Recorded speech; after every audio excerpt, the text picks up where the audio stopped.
Hello नमस्कार दोस्तों, स्वागत है आप सभी का सत्या एक्सीलेंट यूट्यूब चैनल पे।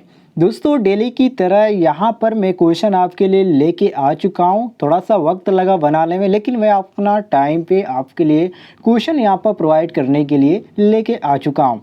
और ये जो क्वेश्चन है उन लोगों के लिए जो लोग आईटीआई कर रहे हैं, इलेक्ट्रीशियन ट्रेड से हैं, सेकेंड ईयर के हैं, उन लोगों के लिए ये क्वेश्चन है। या जो लोगों का पिछले सेमेस्टर वाइज जो स्टूडेंट थे उनका बैक लगा था, उनके लिए भी ये इंपॉर्टेंट क्वेश्चन है। तो आप वीडियो को ध्यान से देखिएगा। और जो लोग हमारे यूट्यूब चैनल पर नए हैं उनसे रिक्वेस्ट है कि चैनल को भी सब्सक्राइब कर लें, क्योंकि इस तरह की वीडियोज मैं डेली आपके लिए लाता रहता हूँ। तो चलिए दोस्तों, आज का क्वेश्चन शुरू करते हैं। पहला क्वेश्चन है कि हम एक लो पास फिल्टर को हाई पास फिल्टर या उल्टा कर सकते हैं। हमें बस खाली स्थान तत्व बदलने होंगे। मतलब कि किस तत्व को हम बदलकर एक लो पास फिल्टर को हम हाई पास फिल्टर कर सकते हैं। ऑप्शन यहाँ पर देख लीजिए। जैसे कि पहला आपका ऑप्शन दिया गया समय दर्शाने वाले, बी ऑप्शन दिया गया आवृत्ति दर्शाने वाले, सी ऑप्शन दिया गया आवृत्ति और समय दर्शाने वाले, और डी ऑप्शन दिया गया है प्रतिरोध दर्शाने वाले हैं। तो यहाँ पर आपको कौन सा ऑप्शन सही लग रहा है, चलिए सभी लोग बताइए। और जो लोग नए हैं उनसे मैं बता देना चाहता हूँ कि डेली रात 8 बजे हमारी क्लास चलती है, और जिसमें सभी लोग क्वेश्चन का आंसर देते हैं या देने का प्रयास करते हैं। तो सभी लोग के आंसर देने का प्रयास कीजिएगा और ज़्यादा से ज़्यादा वीडियोज को भी शेयर कीजिएगा। इसमें आपको मात्र 5 सेकंड का मौका दिया जाएगा। चलिए दोस्तों, यहाँ पर 5 सेकंड आपका खत्म होता है और यहाँ पर हमारा सही हो जाता है ऑप्शन नंबर बी, बिल्कुल करेक्ट आंसर, अर्थात आवृत्ति दर्शाने वाले। अब हम यहाँ पर कैसे मान लें कि आवृत्ति दर्शाने वाले ही चीज़ को हम एक लो पास फिल्टर के हाई पास फिल्टर कर सकते हैं। क्यों? तो देखिए, हम कहेंगे कि हम एक लो पास फिल्टर को हाई पास फिल्टर, ठीक है, या उल्टा कर सकते हैं। बस हमको किस चीज़ को परिवर्तन करना होगा? बस आवृत्ति दर्शाने वाले जो तत्व है उसे बदलने होंगे। जो कि लो पास फिल्टर के 4 कनेक्शन होते हैं। पहले ध्यान दीजिएगा, जो लो पास फिल्टर होते हैं उसके 4 कनेक्शन होते हैं। जो कि जो कैरियर होता है वो कैरियर आवृत्ति से 1.25 मेगा हर्ट्ज से अधिक आवृत्ति के कंपोनेंट्स को आउटनेट करता है। तो इसलिए यहाँ पर हमारा सही हो जाता है क्वेश्चन के अनुसार ऑप्शन नंबर बी, बिल्कुल करेक्ट आंसर। जो यहाँ पर बी ऑप्शन दिया गया है, ये हमारा बी ऑप्शन क्वेश्चन के अनुसार बिल्कुल करेक्ट आंसर हो जाता है। चलिए नेक्स्ट क्वेश्चन पे हम आते हैं। क्वेश्चन नंबर 2 पे कह रहा है क्वेश्चन कि सेतु दृष्टिकारी को आमतौर पर प्राथमिकता दी जाती है, क्योंकि रीजन क्यों इसको प्राथमिकता दी जाती है? ऑप्शन आप देख लीजिएगा वीडियो को स्टॉप करके। चलिए सभी लोग ऑप्शन देख लीजिए और सभी लोग इसका आंसर देने का प्रयास करें। मात्र 5 सेकंड का आपको मौका दिया जाएगा। क्वेश्चन भी आपके सामने, आंसर भी आपके सामने, सभी लोग इसका आंसर दीजिए। तो ध्यान दीजिएगा दोस्तों, ये सेतु दृष्टि कार्य, ठीक है, अर्थात ब्रिज रेक्टिफायर को आमतौर पर प्राथमिकता दी जाती है। यही क्वेश्चन पूछा है, रीजन पूछ रहा है, तो हम कहेंगे कि ब्रिज दृष्टि कार्य को आमतौर पर प्राथमिकता दी जाती है। इसका रीजन यही है कि इसको कम चरण उत्क्रम वोल्टेज की आवश्यकता होती है। इसलिए यहाँ पर हमारा सही हो जाता है ऑप्शन नंबर जो सी दिया गया है, ये सी ऑप्शन बिल्कुल करेक्ट आंसर। यहाँ पर सी ऑप्शन हमारा सही हो जाता है। क्लियर होगा दोस्तों? उम्मीद है आपको किसी भी प्रकार की कोई कंफ्यूजन नहीं होगी। चलिए नेक्स्ट क्वेश्चन देखते हैं। कह रहा है क्वेश्चन कि एक साधारण तरंग दृष्टिकारी एक एकल डायोड से निर्मित होता है और एक एकल भार प्रतिरोध एक एसी विभव को परिवर्तित करता है। मतलब कि किस चीज़ में परिवर्तित करता है? तो हम यहाँ पर साधारण कर सकते हैं, क्योंकि ये बहुत इजी क्वेश्चन है कि एक जो साधारण तरंग दृष्टिकारी होता है सिंगल फेज डायोड से निर्मित होता है, ठीक है, अर्थात एकल डायोड से क्या होता है? निर्मित होता है। और एक भार प्रतिरोध जो होता है एसी विभव को परिवर्तित करता है, और एक तरंग रूप जिसमें से आगत जो जया होते हैं वक्र के केवल धनात्मक या ऋणात्मक भाग को ही उत्सर्जित करता है। तो यहाँ पर क्वेश्चन के अनुसार हमारा जो दिया गया है ऑप्शन नंबर सी, ये सी ऑप्शन हमारा बिल्कुल करेक्ट आंसर हो जाता है कि एक तरंग रूप जिसमें आगत जया वक्र के केवल धनात्मक या ऋणात्मक भाग हो। तो सी ऑप्शन यहाँ पर हम बिल्कुल करेक्ट आंसर मारेंगे। क्लियर होगा दोस्तों? चलिए नेक्स्ट क्वेश्चन पे हम आते हैं। क्वेश्चन नंबर 4 पे कह रहा है क्वेश्चन कि एक पूर्ण तरंग दृष्टिकारी में डायोड के चारों ओर मुख्य उत्क्रम विभव 2 डायोड से निर्मित होता है और एक केंद्र टेम्पर्ड पैरामीटर मतलब ट्रांसफार्मर ब्रिज दृष्टिकारी के खाली स्थान है के बराबर या से संबंधित नहीं या आधा या दोगुना। मतलब यहाँ पर कौन सा ऑप्शन आपको सही लग रहा है? चलिए सभी लोग बताइए, सभी लोग इसका आंसर देने का प्रयास करें। और कुछ लोग केवल वीडियोज को देख रहे हैं, क्वेश्चन का आंसर नहीं दे रहे हैं। तो उससे भी रिक्वेस्ट है कि आप थोड़ा बहुत प्रयास कीजिए, हो सकता है आप भी सही आंसर देने का प्रयास कर पाएंगे। तो यहाँ पर हमारा सही हो जाता है ऑप्शन नंबर डी, अर्थात दोगुना। क्यों? क्योंकि दोस्तों एक पूर्ण तरंग जो दृष्टिकारी होता है उसमें डायोड के चारों ओर जो होता है मुख्य उत्क्रम विभव जो होता है दो डायोड से निर्मित होता है, और एक जो केंद्र होता है टेम्पर्ड परिणामी जिसको हम बोलते हैं वो आपका वृत्त दृष्टिकारी के दोगुना होता है। तो यहाँ पर क्वेश्चन के अनुसार हमारा सही हो जाता है ऑप्शन नंबर डी, बिल्कुल करेक्ट आंसर। डी ऑप्शन यहाँ पर हमारा बिल्कुल सही हो जाता है। जो लोग क्वेश्चन को मिलाना चाहते हैं मिला सकते हैं। चलिए नेक्स्ट क्वेश्चन पे हम आते हैं, क्वेश्चन नंबर 5 पे। कह रहा है क्वेश्चन कि एक पूर्ण तरंग दृष्टिकारी का तुल्यकालिक डीसी निर्गत विभव एक अर्ध तरंग दृष्टिकारी का तुल्यकालिक डीसी निर्गत विभव इक्वल के बराबर, मतलब कि इक्वल टू मतलब के बराबर होता है, या संबंधित नहीं होता है, या आधा होता है, या दोगुना होता है। तो दोस्तों देखिए, एक पूर्ण तरंग दो दृष्टिकारी का तुल्यकालिक होता है। ये डीसी निर्गत विभव एक अर्ध तरंग दृष्टिकारी होता है, उसका तुल्यकालिक जो होता है डीसी निर्गत विभव के दोगुना होता है। मैंने आपको आगे भी बताया था। तो यहाँ पर क्वेश्चन के अनुसार हमारा डी ही ऑप्शन बिल्कुल करेक्ट आंसर हो जाता है, जो कि ऑप्शन नंबर डी दिया गया है, बिल्कुल करेक्ट आंसर। नेक्स्ट क्वेश्चन पे हम आते हैं, क्वेश्चन नंबर 6 पे। कह रहा है क्वेश्चन कि जब एक संधारित्र को निर्गत से संयोजित किया गया हो तब अर्ध तरंग दृष्टिकारी की लघु तरंग खाली स्थान होगी से अधिक या से कम या के बराबर या के ठीक आदि। तो यहाँ पर आपको कौन सा ऑप्शन सही लग रहा है? तो देखिए दोस्तों, यहाँ पर आपके सामने 4 ऑप्शन है और चारों ऑप्शनों में से कौन सा ऑप्शन आपको सही लग रहा है सभी लोग कमेंट बॉक्स में इसका आंसर दीजिए। मात्र दोस्तों 5 सेकंड, इससे ज़्यादा आपको समय नहीं दिया जाएगा क्योंकि परीक्षा आपकी काफ़ी करीब है। ठीक है, सभी लोग आंसर देते चलें। तो यहाँ पर हमारा सही हो जाता है ऑप्शन नंबर ए, बिल्कुल करेक्ट आंसर, से आदि। क्यों? क्योंकि दोस्तों जब एक धारिता को निर्गत से संयोजित किया गया हो तो अर्ध तरंग दृष्टिकारी की जो लघु तरंग होते हैं वो पूर्ण तरंग दृष्टिकारी की लघु तरंग से अधिक होती है, लेकिन पूर्ण तरंग दृष्टिकारी में जो आपका अर्ध तरंग दृष्टिकारी होती है उसकी अपेक्षा उर्मिका जो होती है कम होती है। अर्थात यहाँ पर हमारा सही हो जाता है ऑप्शन नंबर ए, अर्थात से अधिक होती है। ठीक है दोस्तों, क्लियर हो गया? ऑप्शन नंबर ए हमारा यहाँ पर सही हो जाता है। नेक्स्ट क्वेश्चन पे हम आते हैं, क्वेश्चन नंबर 7 पे। कह रहा है क्वेश्चन कि निम्नलिखित में से कौन सा परिपथ सीधे ही में से प्रचालिता नहीं किया जा सकता या प्रचलित नहीं किया जा सकता। जैसे कि पहला ऑप्शन दिया गया है वोल्टेज द्विगुणक या सेतु दृष्टिकारी या अर्ध तरंग दृष्टिकारी या स्टेप टैप पूर्ण तरंग दृष्टिकारी। कौन सा ऑप्शन आपको इसमें सही लग रहा है? चलिए सभी लोग इसका आंसर दें। जितने भी लोग वीडियोज देख रहे हैं सबसे रिक्वेस्ट है कि आप सभी क्वेश्चनों का आंसर देने का प्रयास करें। तो देखिए दोस्तों, सेंटर टैप जो होता है पूर्ण तरंग दृष्टिकारी का सीधे ही मेन से प्रचलित नहीं किया जा सकता है, इसलिए यहाँ पर हमारा सही हो जाता है ऑप्शन नंबर डी, बिल्कुल करेक्ट आंसर। डी ऑप्शन यहाँ पर हमारा बिल्कुल करेक्ट आंसर हो जाएगा। नेक्स्ट क्वेश्चन पे हम आते हैं। नेक्स्ट क्वेश्चन है क्वेश्चन नंबर 8। कह रहा है क्वेश्चन कि पूर्ण तरंग दृष्टिकारी अर्थात जिसको हम फुल वेव रेक्टिफायर बोलते हैं में उम्र का गुणक अर्थात रिपल फैक्टर क्या सूचित करता है, मतलब क्या इंगित करता है हमको? शक्ति अशुद्धता या वोल्टता नियमन या डायोड की संधारण या फिल्टर की दक्षता। कौन सा ऑप्शन आपको इसमें सही लग रहा है? चलिए सभी लोग बताइए। कुछ लोग कह रहे हैं कि बहुत फास्ट आप पढ़ा रहे हैं, तो भाई आप थोड़ा सा यहाँ पर वेट करिए, वीडियो ज़्यादा खत्म हो जाती है तो आप यहाँ पे शुरू से वीडियो को देख लीजिएगा और एक बार 2 बार जितने मन चाहे आप उतना देख लीजिएगा, स्लो मोशन में करके, कोई भी दिक्कत नहीं है। ठीक है, तो यहाँ पर हमारा सही हो जाता है ऑप्शन नंबर डी, बिल्कुल correct answer. Efficiency of filter मतलब कि फिल्टर की दक्षता सूचित करता है। आप दोस्तों देखिए थोड़ा सा इसके बारे में हम जान लेते हैं। देखिए जो पूर्ण दृष्टिकारी में जो उम्र का घटक होता है वो फिल्टर की दक्षता से सूचित करता है, ये तो आप क्लियर हो गया। लेकिन फिल्टर या दृष्टिकारी से प्राप्त जो आउटपुट वोल्टेज होता है से उम्र का जो होता है अर्थात जिसको हम रिपल बोलते हैं वो समाप्त करने के लिए प्रयोग किए जाने वाली युक्ति होती है जिसको हम क्या बोलते हैं? फिल्टर कहते हैं। तो यहाँ पर क्वेश्चन के अनुसार हमारा डी ऑप्शन बिल्कुल करेक्ट आंसर हो जाएगा। डी ऑप्शन यहाँ पर हमारा सही हो जाता है, सभी लोगों को यहाँ पर बता देता हूँ मैं। नेक्स्ट क्वेश्चन पे आते हैं, क्वेश्चन नंबर 9 पे। कह रहा है क्वेश्चन कि ब्रिज रेक्टिफायर में डायोडों की न्यूनतम संख्या क्या होनी चाहिए? 1, 2, 3 या 4।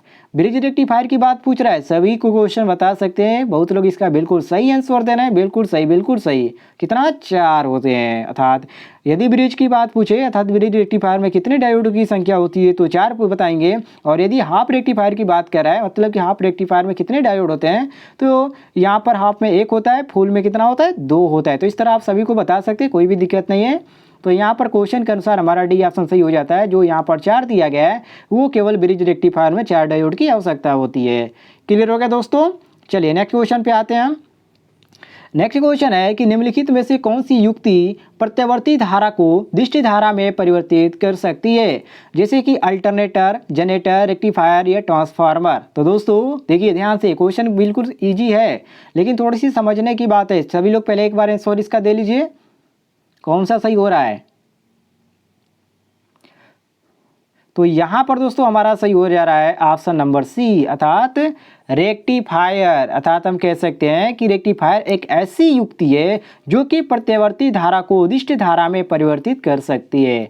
और जो यहाँ पर आपका अल्टरनेटर दिया गया है, तो अल्टरनेटर का कार्य क्या होता है, तो अल्टरनेटर का कार्य होता है एसी धारा उत्पन्न करना, और जनरेटर का, तो डीसी जनरेटर का कार्य होता है डीसी धारा को उत्पन्न करना। और ट्रांसफार्मर का सभी को मालूम है, ट्रांसफार्मर का जो कार्य होता है वोल्टेज परिवर्तन करना होता है। तो इस तरह सारी चीज़ों को आप ध्यान रखिएगा, ठीक है। तो लेकिन यहाँ पर क्वेश्चन के अनुसार जो हमारा सही हो जाता है, जो ऑप्शन में हमारा दिया गया सी ऑप्शन बिल्कुल करेक्ट आंसर हो जाता है, रेक्टिफायर। क्लियर होगा दोस्तों। नेक्स्ट क्वेश्चन पे हम आते हैं। नेक्स्ट क्वेश्चन है क्वेश्चन नंबर 11। कह रहा है क्वेश्चन कि अर्ध तरंग रेक्टिफायर में डायोड की संख्या कितनी होती है, 0, 1, 2, 4। बताइए, अभी मैंने आपको बताया था कि यहाँ पर हाफ वेव में कितना होता है, सभी लोग बताइए। उसी को हम बोलते हैं अर्ध तरंग। जी हाँ, बिल्कुल सही।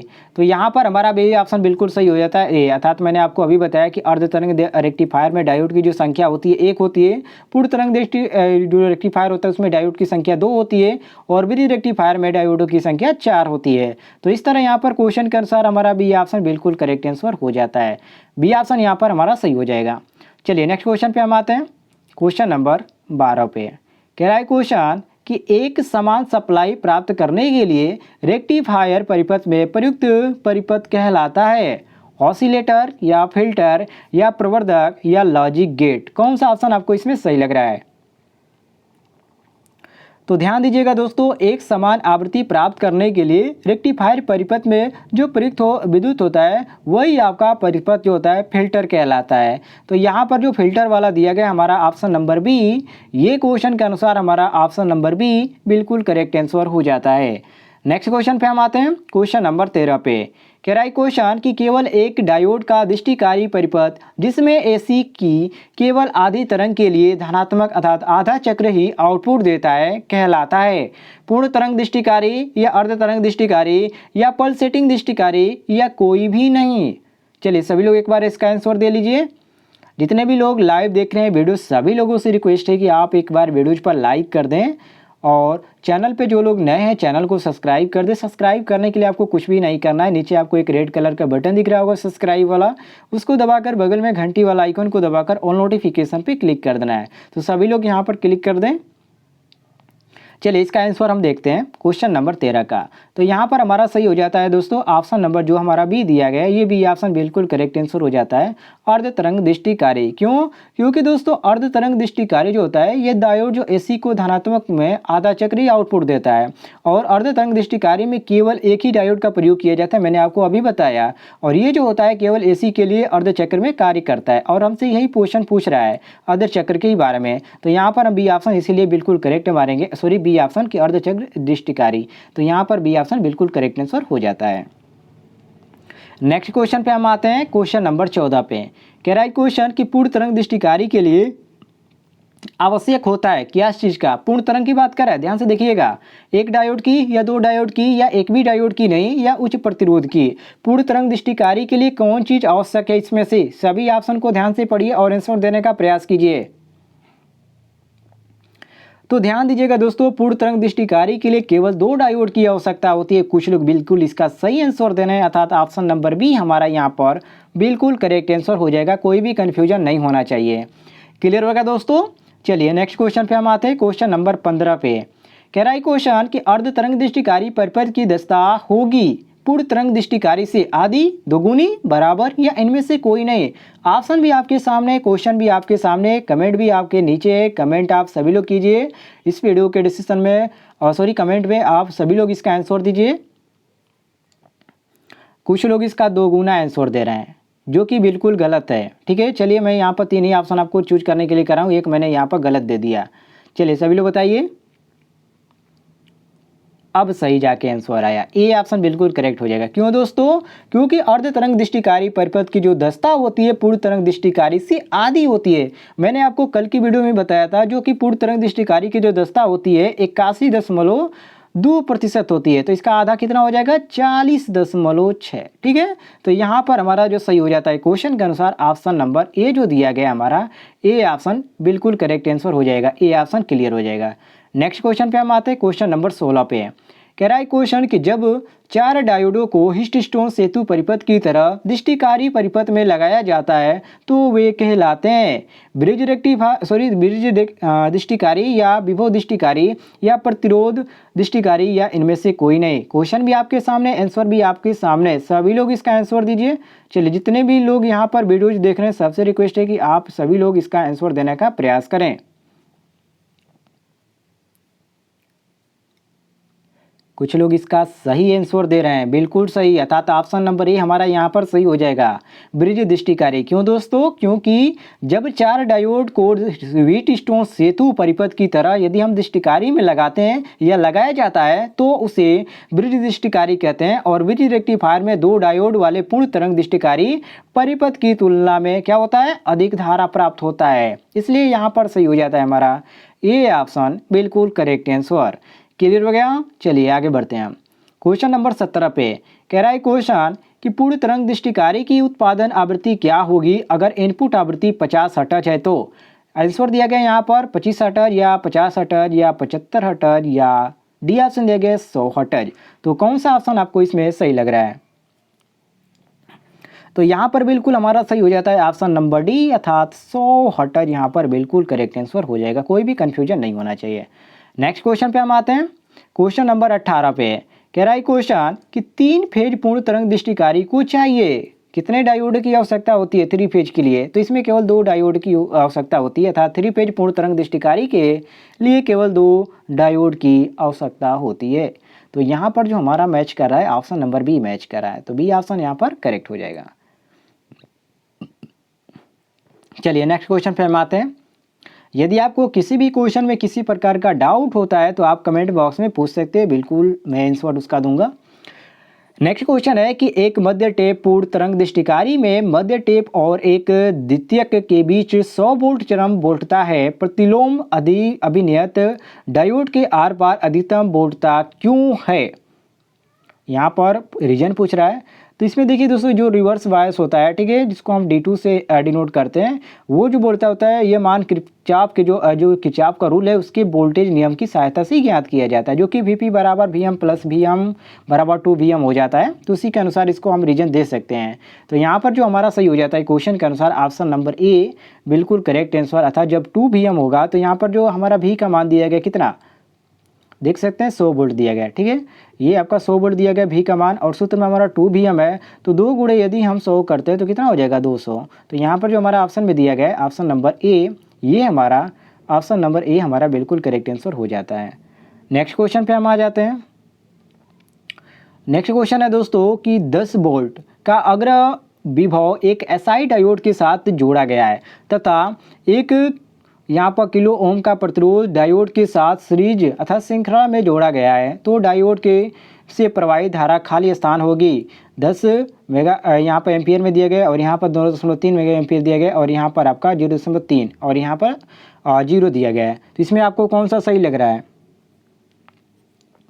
तो यहाँ पर आपका ऑप्शन नंबर बी सही हो जाता है। अब सभी लोग इसका आंसर बताइए निकाल के कैसे यहाँ पर बी सही होगा। बहुत ही आसान क्वेश्चन है दोस्तों, मैं आपको यहाँ पर बता देता हूँ क्या क्या दिया गया है। तो यहाँ पर SI का मान आपका 0.7 वोल्ट दिया गया है, और यहाँ पर G का मान जो दिया गया है विभव वोल्टेज का 0.3 वोल्ट, और KVL का यहाँ पर मान आपको लिखना है, अर्थात यहाँ पर आप इस तरह इसको निकालिए, लिख देता हूँ मैं -10 प्लस 0.7 प्लस ये आपका हो जाएगा 1000 धारा।